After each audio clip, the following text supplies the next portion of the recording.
তো আল্লাহ তাআলার মানুষ কত বেশি কত পরীক্ষা হবে কি বলবো।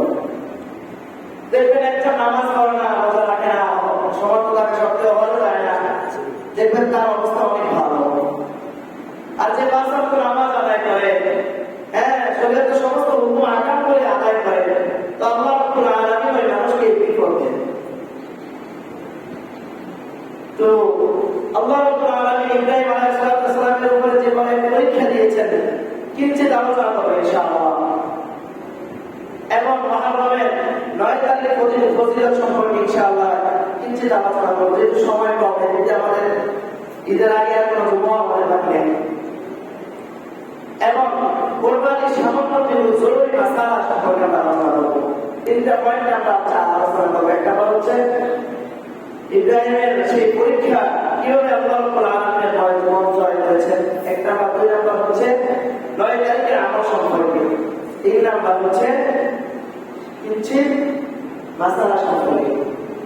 আল্লাহ তাআলা যিনি বলবেন এবং যিনি শুনবেন, আমরা সকলকে আমল করার তৌফিক দান করুন। সকলকে আমিন।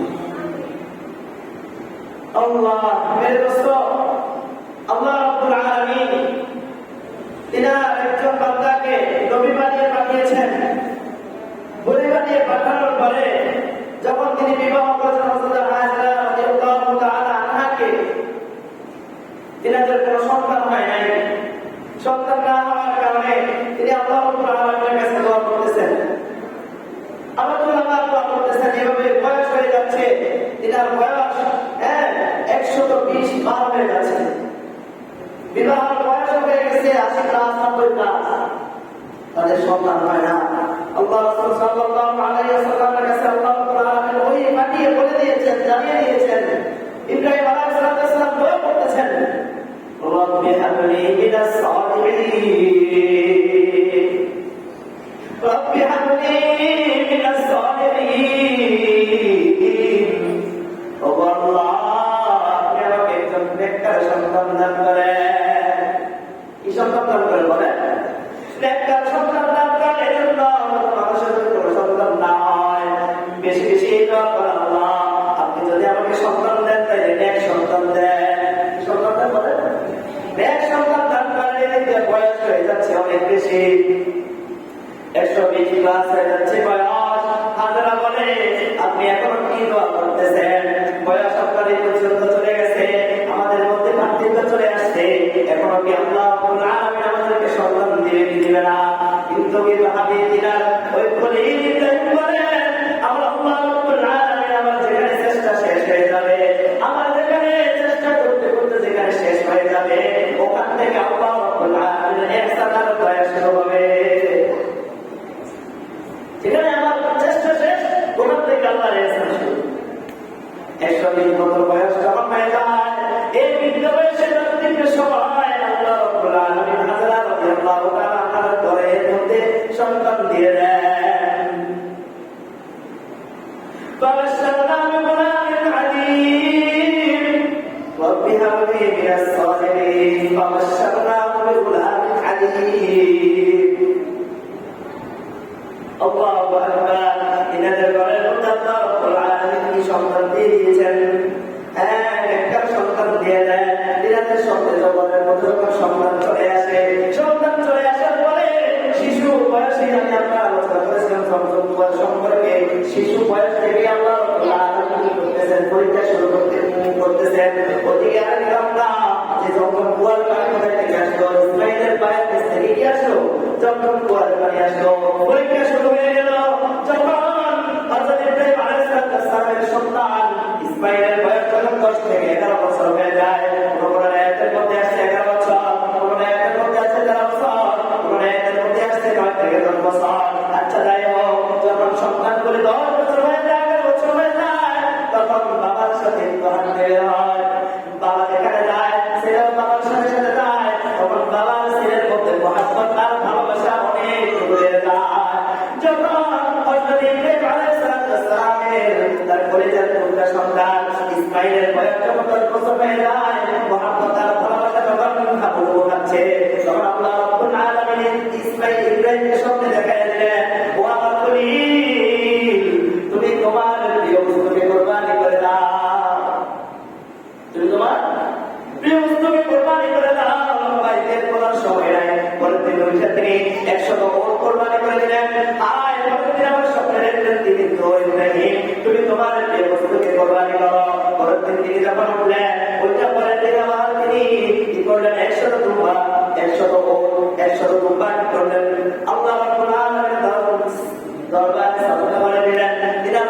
হত্যা করে দিলেন।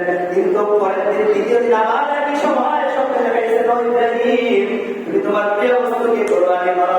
ইব্রাহিম বলে, হায় হায়, এখন তো আমার কোনো কিছু করার নাই। এই দুনিয়ার মধ্যে সবচেয়ে প্রিয় মানুষ, সবচেয়ে মহাব্বতের মানুষ হচ্ছে আমার ছেলে ইসমাইল। কে বলে? আমার প্রিয় সন্তান ইসমাইল, এর হচ্ছে আমার সবচেয়ে প্রিয়। আল্লাহ বলে, প্রিয় বস্তুকে কোরবানি করো। হায়, এখন তো আমার ছেলেকে কোরবানি আমার করতে হবে। আল্লাহ রাব্বুল আলামিনের আদেশ, মন করা কোনো কিছু চলবে না। আল্লাহ রাব্বুল আলামিনের আদেশ হয়েছে ছেলেকে কোরবানি করা। আমি আমার ছেলেকে কোরবানি করার জন্য প্রস্তুত হয়ে গেলাম। এর নাম হচ্ছে খলিল। এর নাম কি বলেন? এরপরে যখন আল্লাহ রাব্বুল আলামিনের পক্ষ থেকে বলা হয়ে গেল, তুমি তোমার সন্তানকে কোরবানি করো। এরা দেখেন সন্তান কত বড় বড়, সন্তান কত বড় আল্লাহ। 10 বছর বয়স যখন তার ছেলেকে কষ্ট করে, ও আমার ছেলে, قال يا بني إني أرى في المنام أني قال يا بني إني أرى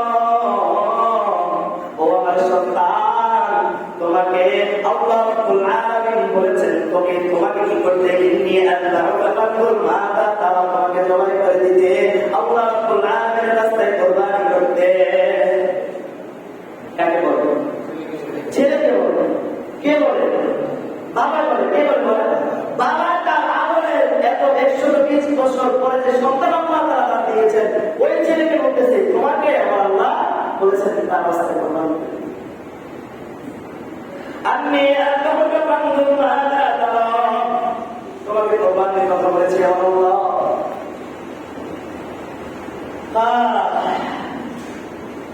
قال يا بني إني أرى في المنام أني أذبحك فانظر ماذا ترى قال يا أبت افعل ما تؤمر ستجدني إن شاء الله من الصابرين।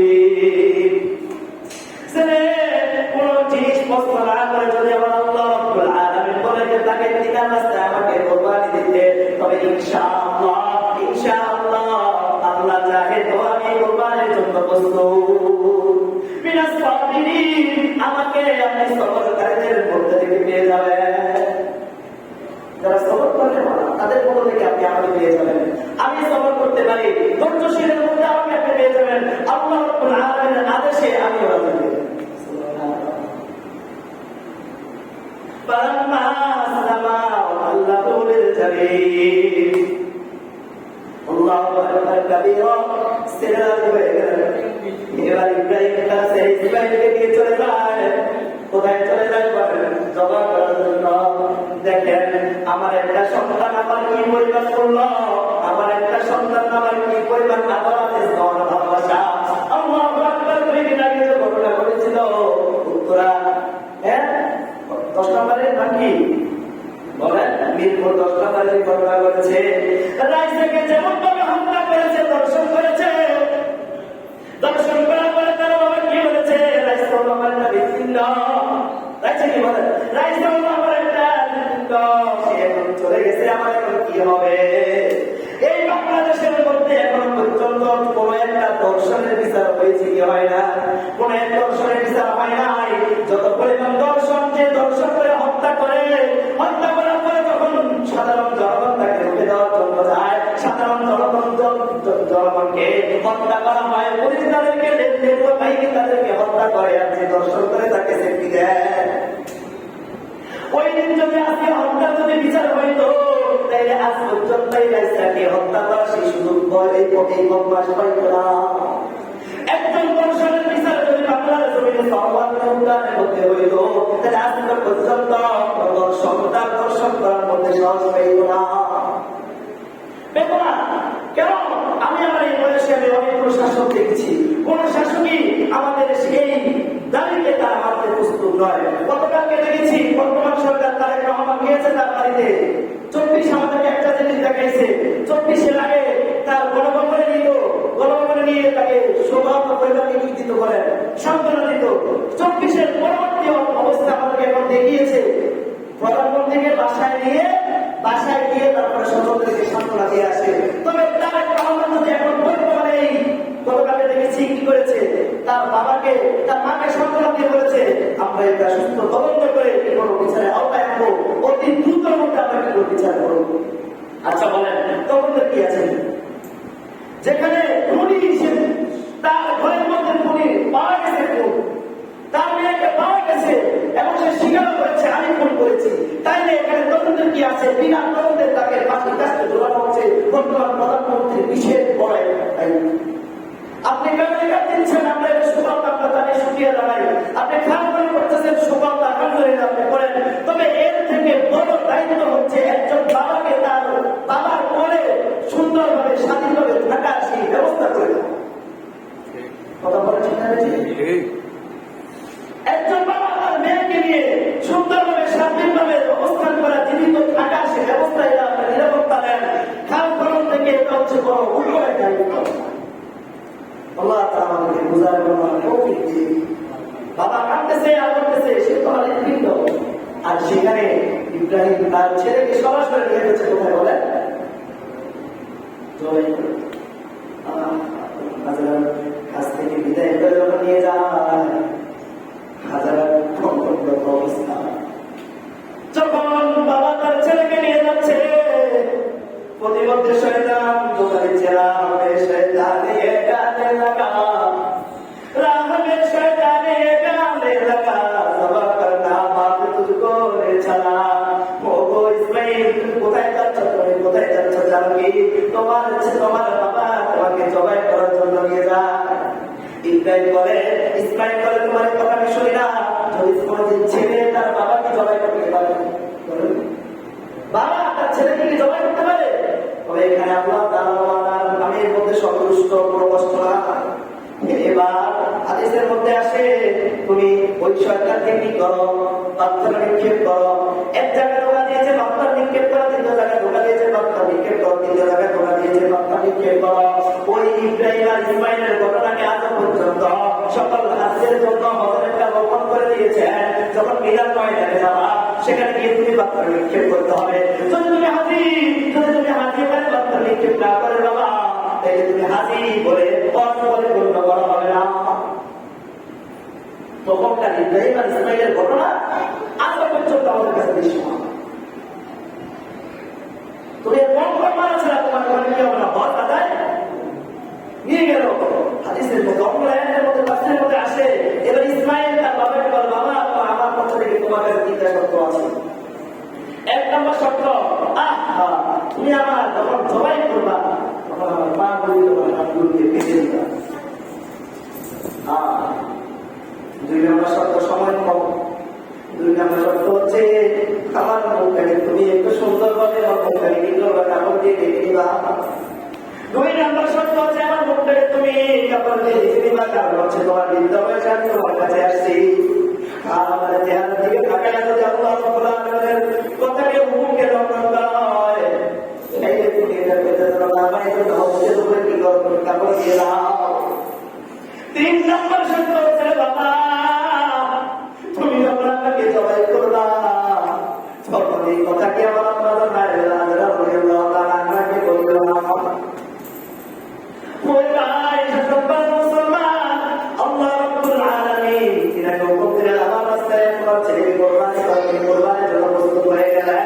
আর ছুরিকে আমার ছেলে বলে আমার ছুরিকে এত করে দাঁত করে দেবা যাতে এক যেমন কল্যাণটা করে না। কি পরিমাণ আশেক মাসুলের খেলা। আল্লাহ আল্লাহ বলছে বলতে করো দূর কর, আল্লাহ আল্লাহ বলছে বলতে করো দূর কর, তাকে দেখো বুঝছে বলতে করো এক নজর। আল্লাহ রাব্বুল আলামিন আশেকের মাসুলের খেলা শুরু হয়ে গেল। ছেলেকে শোয়াইলো, বাঁধলো, চোখের উপরে কি করলো একটা দিয়ে কাপড় দিয়ে ঢেকে দিল। ঢেকে যাওয়ার পরে ছুরি যতই কোথায় আসে ছুরি জোগাড়তেছে না। আল্লাহ রাব্বুল আলামিন ছুরিকে হুকুম দিল ছুরি তুমি কোথায় কাটবি না।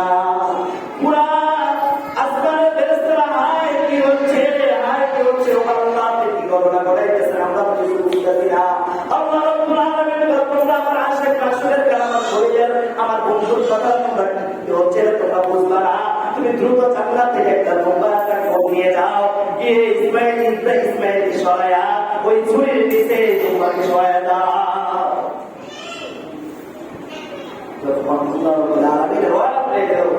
তখন কি করছে? ইসমাইলকে সরাই নিয়ে ওখানে কি করেছে? ওখান থেকে এই পর্যন্ত আমাদের কাছে আসতেছে সাহাবায়ে কেরাম প্রশ্ন করলো, ইয়া রাসূলুল্লাহ, কুরবানি কি জিনিস?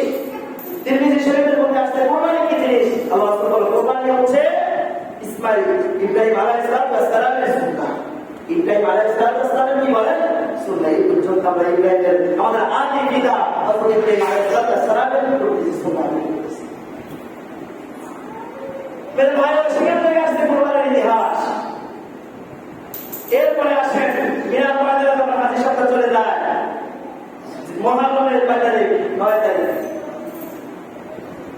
একটা মাসালা বলে দেই, আর একটু পরে বলতে মুহররমের 9 তারিখে আমার সম্পর্কে বলবো। মুহররমের 10 তারিখ 9 তারিখ আল্লাহ রাসূল সাল্লাল্লাহু আলাইহি ওয়াসাল্লাম হাদিসের মধ্যে বলেন যে মুহররমের 9 তারিখ এত ফজিলতপূর্ণ দিন, যে দিন আল্লাহ রাব্বুল আলামিন কাছে যে জিনিস চায় ওই জিনিস দিতে বাধ্য করেন। সুবহানাল্লাহ। মিনার ময়দানে যারা গিয়েছেন তারা দেখেছেন কি পরিমাণ কষ্ট আর ক্লেশ, খালি আসমানের নিচে জমিনের উপরে আলোর উপরে। আচ্ছা বলো, ওখানে কোনো ভেদাভেদ আছে? 20 টাকার মানুষ ওখানে ঘুমাচ্ছে, গরিব মিসকিন ওখানে ঘুমাচ্ছে, সবাই সবার স্থানে। এই মুহররমের মিনার ময়দানে যখন চলে যায়, আল্লাহু আকবার, আল্লাহ রাসূল সাল্লাল্লাহু আলাইহি ওয়াসাল্লাম হাদিস শরীফের মধ্যে ইরশাদ করেন, মান সাল্লাল ওয়াদাতি ফি জামাআতি সুম্মা ক্বাআদা ইয়াযকুরুল্লাহ হাত্তা তাতলুআ আশ-শামস। তাহলে যখন 8 তারিখ আপনি ঘুমাইলা, ঘুমানোর পরে 9 তারিখ আপনি উঠলা, উঠা আপনি 2 রাকাত তাহাজ্জুদের সালাত আদায় করলেন। সুবহানাল্লাহ। 2 রাকাত কি করলেন? তাহাজ্জুদের সালাত আদায় করে যখন মসজিদের মিনার থেকে মুয়াজ্জিন সাহেব ফজরের সময় আযান দিলেন, আসসালাতু খায়রুম মিনান নাওম, মসজিদের মধ্যে চলে আসো। আসার পরে 2 রাকাত সালাতুল ফজর আদায় করো। হাদিসের মধ্যে বলেন, সুম্মা ক্বাআদা ইয়াযকুরুল্লাহ হাত্তা তাতলুআ আশ-শামস, 2 রাকাত ফরজ নামাজ আদায় করে তখন মসজিদের মধ্যে অবস্থান করো। আর বাবাদেরকে বলেন যে তোমরা ঘরের মধ্যে মুসলমানের উপরে জায়নামাজের স্থানে কি করো? অপেক্ষা করো। অপেক্ষা করার পরে হাত্তা ইয়াতলুআ আশ-শামস, যখন সূর্য উদিত হয়ে যায় আর তখন সালাতুল চাশত নামাজ আরম্ভ হয়ে যায়, তখন 2 রাকাত সালাতুল চাশত আদায় করো। আমার কথাটা খুব সহকারে শুনেন, চমৎকার আমল ভাই। আমার আপনার সম্পর্কে সম্ভব হয় না আমরা আদায় করার জন্য। আল্লাহ রাব্বুল আলামিন আমাদেরকে এমন একটা আমল দিয়ে দিয়েছেন, আল্লাহ রাসূলের মাধ্যমে যে আমল করলে যে হজ করেছে তার হজ কবুল হয় কি হয় এর মধ্যে নিশ্চয়তা নাই। তার মধ্যে হজ করতে গেছে তার নিশ্চয়তা আছে যে তার হজ কবুল হবে। আল্লাহ রাসূল বলেন, তুমি যদি আমলটা করো, তোমার এই আমলটা করার উসিলা আল্লাহ রাব্বুল আলামিন রাসূল বলেন, তোমার একটা হজ তোমরা পালন করলে যে পরিমাণ সওয়াব আল্লাহ রাব্বুল আলামিন তোমার জিনার মধ্যে তোমার আমল নামার মধ্যে উপরে আমল ঢুকে দেয়। সুবহানাল্লাহ। এরপরে সুম্মা ক্বাআদা ইয়াযকুরুল্লাহ হাত্তা তাতলুআ আশ-শামস, যখন সূর্য উদিত হয়ে যায় 2 রাকাত সালাতুল চাশত আদায় করো। সুম্মা সাল্লা রাকাআতাইন, 2 রাকাত কি করো বলেন? সালাতুল চাশত আদায় করো। আদায় করে কানাত লাহু আজরিন হাজ্জাত ওয়া উমরাতি, 2 রাকাত চাশত আদায় করে আল্লাহ রাব্বুল আলামিনের কাছে মুনাজাত দিয়ে বের হয়ে চলে যাও। এমন ওই দিন কি রাখো? রোজা রাখো। কথা বলছেন, ওই দিন কি রাখো বলে? রোজা রাখো। রোজা রাখো এবং চাশত নামাজ আদায় করো। আল্লাহ রাসূল বলেন যে ওই আমলের তুলনায় আল্লাহ রাব্বুল আলামিন আমাদের আমল নামার মধ্যে একটি কবুল হজ আর কবুল উমরার সওয়াব আল্লাহ তাআলা আমাদের দিবেন। সুবহানাল্লাহ। এই আমলগুলো আমরা করতে পারবো ইনশাআল্লাহ। আবার বলি, 8 তারিখ রাত্রে ঘুম থেকে উঠে যখন 8-9 তারিখ হয়ে যায়, সকালে ভোরে ভোরে উঠা, 2 রাকাত তাহাজ্জুদ আদায় করা, সাহারি খাওয়া, খাওয়ার পরে মসজিদে চলে আসা। আর মা বোনরা নামাজের বিছানায় মুসল্লায় বসে বসে যাওয়া। মা বোনরা ঘরের মধ্যে নামাজ আদায় করবে, পুরুষরা মসজিদের মধ্যে কি করবে বলেন? ফরজ নামাজ আদায় করবে। আদায় করার পরে তাসবিহ আদায় করবে। হাত্তা ইয়াতলুআ আশ-শামস, যখন সূর্য উদিত হয়ে যায়, সূর্য উঠে যায়, এই পর্যন্ত মসজিদে কি করা? অবস্থান করা। এরপরে 2 রাকাত চাশত নামাজ আদায় করা, 4 রাকাত আদায় করে মুনাজাত দিয়ে বের হয়ে যাও এবং ওই দিন কি করো? রোজা রাখো। আল্লাহ রাসূল বলেন, তুমি যখন এই আমলটা করলা কবুল কর এবং ওমরার সওয়াব দিয়ে দিন। এই আমলটুকু আমরা করতে রাজি আছি ইনশাআল্লাহ। আল্লাহ তাআলা আমাদের সকলকে আমল করার তৌফিক দান করেন, সকলে বলেন আমিন। এই গেল 9 তারিখের আমল সম্পর্কে। আরো অসংখ্য করে আমল আছে, এইটুকু আমরা করি ইনশাআল্লাহ। আল্লাহ তাআলা আমাদেরকে বরকত দিবেন ইনশাআল্লাহ। এরপর আসেন কুরবানি। যেহেতু সময় সামনে নেই, আজকে একটু সময় বেশি যাবে, আপনারা দিবেন তো ইনশাআল্লাহ? ইনশাআল্লাহ সকলে সারার চেষ্টা করবো। কোরবানি দিবেন আপনারা, পশু যখন কিনতে যাবেন প্রথমত আসেন কোরবানি গরুর বয়স কতটুকু হওয়া যায়, গুরুত্ব সহকারে শুনবেন। ছোট যারা আছে তাদেরকে একটু থামায় দেয়। কোরবানির গরুর বয়স, কোরবানির জন্তুর বয়স কি কি হয়? প্রথম এক নাম্বার হচ্ছে গরু, কি বলেন? গরু। 2 নাম্বার হচ্ছে বকরি, বকরি কি বলেন? ছাগল। 3 নাম্বার হচ্ছে ওট, কি বলেন? ওট। এগুলোর মধ্যে আমার বিভিন্ন জাত আছে, যেমন গরুর মধ্যে কি আছে? মহিষ আছে, মহিষ আছে না? গরুর মধ্যে কি আছে বলেন? মহিষ আছে। ওট, হ্যাঁ। আর হচ্ছে ছাগল, ছাগলের মধ্যে যেমন দুম্বা আছে, হ্যাঁ, ভেড়া আছে, এগুলোর মধ্যে। তাহলে এক কথা সারাংশ হচ্ছে ভেড়া, গরু, ভেড়া, ছাগল, দুম্বা, গরু, ওট, ঠিক আছে তো? মহিষ, এগুলোর মধ্যে কি আমাদের কোরবানি আছে। এবার আসেন কোন জাত জন্তুর বয়স কতটুকু আছে? গরুর বয়স হতে হবে 2 বছর। কয় বছর? 2 বছরের নিচে গরু কোরবানি দেওয়া জায়েজ হবে না। আপনি যদি বলেন, সেদিকে এক কৃষককে এক ব্যক্তিকে জিজ্ঞাসা করলাম, আপনার এই গরুর বয়স 2 বছর হয়েছে? ওই আমার মনে করে 2 বছর এখনো হয় নাই, তবে কোরবানির উপযুক্ত। আমার একই রাখা, তাকে অসম্মান করতেছি না, সেটাই ইসলাম থেকে উত্তম মানুষ। তবে এই দিক থেকে তো আমি তাকে একটু আমার কি বলে, আমার বলেছি কি গরু এটা 2 বছর এখনো হয় নাই, তবে কোরবানির উপযুক্ত। তখন কেমনে কয় 2 বছর এখনো হয় নাই, তবে ইষ্টপুষ্ট অনেক ভালো, এটা কোরবানি দেওয়া যাবে। আমি আজকে বললাম যে এই গরু কোরবানি দেওয়া যাবে। হ্যাঁ, এমন একটা রাস্তা আছে এটা অন্য ক্ষেত্রে, গরুর ক্ষেত্রে তাইলে গরুর বয়স কত? গরু এবং মহিষ, গরু এবং কি মহিষের বয়স কত বছর হতে হবে? 2 বছর। ওটের বয়স হতে হবে 5 বছর। কয় বছর? 5 বছর ওটের বয়স হতে হবে। 5 বছরের নিচে ওট কিনে যদি এটা কোরবানি দেওয়া হয় জায়েজ হবে। আর ছাগল, ভেড়া, দুম্বা এগুলোর বয়স 1 বছর পরিপূর্ণ হতে হবে। কয় বছর? 1 বছর পরিপূর্ণ হতে হবে। যদি 1 বছরের 2 দিন কম হয়, 2 দিন কম হয়, 2 দিনও কম হয়, মুফাসসিরিনে মুহাদ্দিসিনে কেরাম বলে যে তবুও তার গরু এই ছাগল কোরবানি হবে। এবার আসেন দুম্বা আছে না?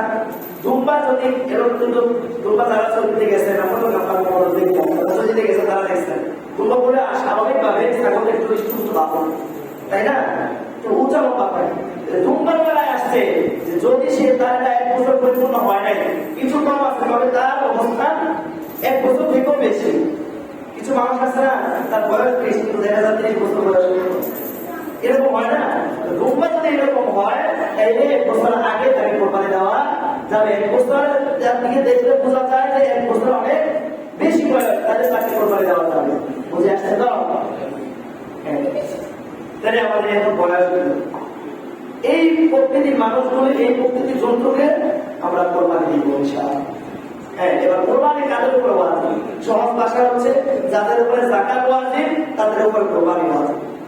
কথা স্পষ্ট বুঝে আসছে তো? যাদের উপরে যাকাত ওয়াজিব তাদের উপর কোরবানি ওয়াজিব। হ্যাঁ, এখানে একটি কথা হচ্ছে যাকাত 1 বছর অতিবাহিত হতে হবে। তার মাল 1 বছর কি বলেন অতিবাহিত হওয়ার পরে যাকাত ওয়াজিব হবে। আর কোরবানির ক্ষেত্রে 3 দিন 10, 11, 12, 10, 11, 12 এই 3 দিনের মধ্যে যদি তার কি হয় নেশাব পরিমাণ মালের মালিক হয়ে যায়, তাইলে ব্যক্তির উপর কোরবানি হয়। কথা বুঝে আসছে তো? হ্যাঁ, কিছু কিছু একই কথা বলেছিলাম কিছু আলোচনার মধ্যে, সমস্ত করে লাভ নাই। ওই যে স্বর্ণের যে 7.5 তোলা স্বর্ণ, 52 তোলা রূপা যদি যার কাছে থাকে তাহলে তার উপরে কি কোরবানির ফরজ। কেন তার কাছে কিছু স্বর্ণ আছে, কিছু রূপা আছে, আর কিছু কি আছে, অর্থ সম্পদ আছে, টাকা আছে, তিনটাকে মিলাইয়া যদি 52 তোলা রূপার শরীরের সমপরিমাণ হয় তাহলে ব্যক্তির উপরে কোরবানি ওয়াজিব। ব্যক্তির উপরে কোরবানি কি বলেন ওয়াজিব। এটা এক মুসলমানকে বলতে হবে 3 দিনের মধ্যে যদি আর কি হয় তার পরিবার মানে হয়ে যায় তাইলেও কি তার উপর কোরবানি ওয়াজিব হয়ে যায়। এবার আসেন প্রশ্ন হচ্ছে রাতে কোরবানি দেওয়া যাবে না। যদি দিনে এমন কোনো সমস্যা থাকে যে সমস্যার কারণে কোরবানি দেওয়াটা কি হয় পসিবল না, তাইলে রাতে কোরবানি দেওয়া যাবে। তবে রাতে এমন এক পরিস্থিতি থাকতে হবে যে গরুর গলা কাটা গেছে একটা রোগ থাকে, যে রোগটা কাটার দ্বারা গরু কি হয় জবাই পরিপূর্ণ হয়, ওই রোগটা কাটা যাওয়া পর্যন্ত তার কি থাকতে হবে, মানে প্রকাশ করা নাই থাকতে হবে। অর্থাৎ সহজ কথা হচ্ছে গরুকে সম্পূর্ণভাবে কোরবানি দেওয়া জবাই করা পর্যন্ত যদি সেই তার কি থাকে সরঞ্জাম থাকে তাইলে রাত্রে কোরবানি দেওয়া যাবে, কোনো সমস্যা নাই। বুঝে আসছে তো? দিনে দেওয়া উত্তম, দিনে দেওয়া কি বলেন। এবার আসেন যদি গরু কিনার পরে গরু ছুটে চলে যায়, গরু হারায় যায়, তাহলে আমার কি হবে? এরকম অবস্থা আসছে কিনা বলেন? হয় না? গরু হারায় যায় না, গরু চলে গিয়ে যায়, এরকম হয় না? বুঝতেছে না? তখন গরু মারা যায়। বর্তমানে অবস্থা, বর্তমানে কি হয়, গরুকে ইনজেকশন পোস্ট করা হয় না, একটা মেয়াদি যখন মেয়াদ উত্তীর্ণ হয়ে যায় তখন গরু মারা যায়, এরকম দৃষ্টান্ত ঘটে না? যদি গরু চলে যায়, গরু মারা যায়, এরকম যদি কোনো সমস্যা হয়ে থাকে তাইলে যাদের কাছে অর্থ সম্পদ আছে অর্থাৎ নেশার পরিমাণ মালের মানে যার উপরে কোরবানি ওয়াজিব, ওই ব্যক্তির জন্য এই আবার গরু কিনে এনে কোরবানি দিতেই হবে। বুঝে আসছে তো? যার নেশার পরিমাণ মালের মালিক তাহলে তার আবার গরু কিনে কোরবানি দিতে হবে, তার জন্য কোরবানি ওয়াজিব। আর যার জন্য ওয়াজিব না অর্থাৎ মধ্যম স্তরের লোক যারা আছে তাদের কোনো কোরবানি কিনা ওয়াজিব না, তবুও কোরবানি দেয়। ওই মানুষগুলোর জন্য যদি গরু মারা যায় অথবা গরু চুরি হয়ে যায় তাহলে তার উপরে দ্বিতীয়বার আবার গরু কিনে কোরবানি দিতে হবে। কথা বুঝে আসছে? হ্যাঁ। আবার যদি আবার অনেক সময় 3 দিনের মধ্যে গরুটা আবার কি চলে আসছে অথবা গরুটা পেয়ে গেছে, তাইলে অর্থশালী যে আছে সে তো গরু যখন চুরি করে হয়ে গেছে বা হারা গেছে সে তো আরেকটা গরু কিনে জবাই করে দিচ্ছে, গরুটা হয়ে গেছে, ওই গরু যদি আবার ফেরত পায় তাহলে তার জন্য এখতিয়ার থাকবে কার জন্য? সমর্থশালী অর্থশালী নেশা পরিমাণ আলোচনা ওয়াজিব ছিল, ওই ব্যক্তি যদি পুনরায় হারানো গরু ফেরত পায় তাইলে তার উপরে ইচ্ছা থাকবে যে চাইলে কোরবানি দিতেও পারবে, চাইলে সে এগিয়ে দিতে পারবে। কথা বুঝে আসছে?